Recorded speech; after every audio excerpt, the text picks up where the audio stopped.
Welcome to Mishna study Masachet Shabbat Perek Yud Bet Mishnah He. Over here in this Mishnah, I'm going to see the flip side of last Mishnah. This is writing that you're not liable for, right? Something that writing that if you write is patur, right? This doesn't mean that it's mutar. It doesn't mean that you're allowed to do so, right? It doesn't mean it's permissible. Rather, if one does so, he's not liable, right? He's exempt from bringing a korban chata.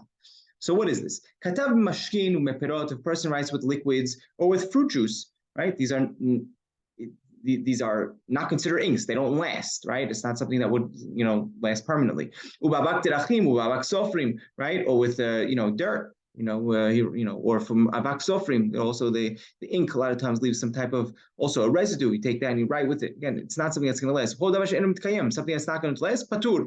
Right, everything over here he's exempt from. He writes, with the back of his hand, beraglo with his foot, befi with his mouth, marpekon his elbow. He takes a pen, puts it in his elbow. He writes, katav otachat samuch laketav, or he has a word, right? He has some words already, a book. He has a book with words in it, and he goes to the end of another letter, and he adds one letter of his own, right? All he added was one letter.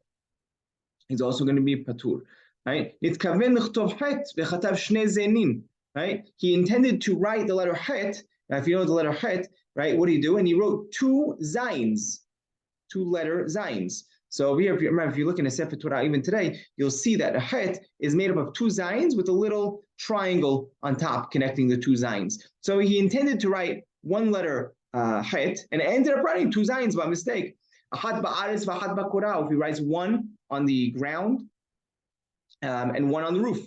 Right, they're too far from each other. Right, on two walls of the house. On two boards, right, two notepads. Right, none of these are read with each other. Right, it's not two walls that are right next to each other. You're going to read it. Right, not two boards, two notepads that are right next to each other. You're going to read it together. Right, they're separated. So all these patur.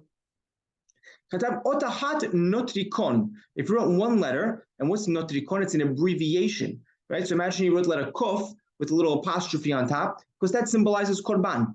Or mem, you wrote the letter mem with an apostrophe, maaser, right? It stands for maaser, and everybody in the town knows that that's what it means.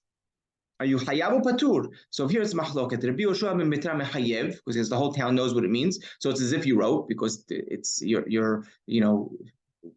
it's understood, right? The meaning is understood from that one letter. Chamim potrim, Chamim say no, you're patur. You have to write two letters in order to be chayav. And halacha, of course, is like chachamim.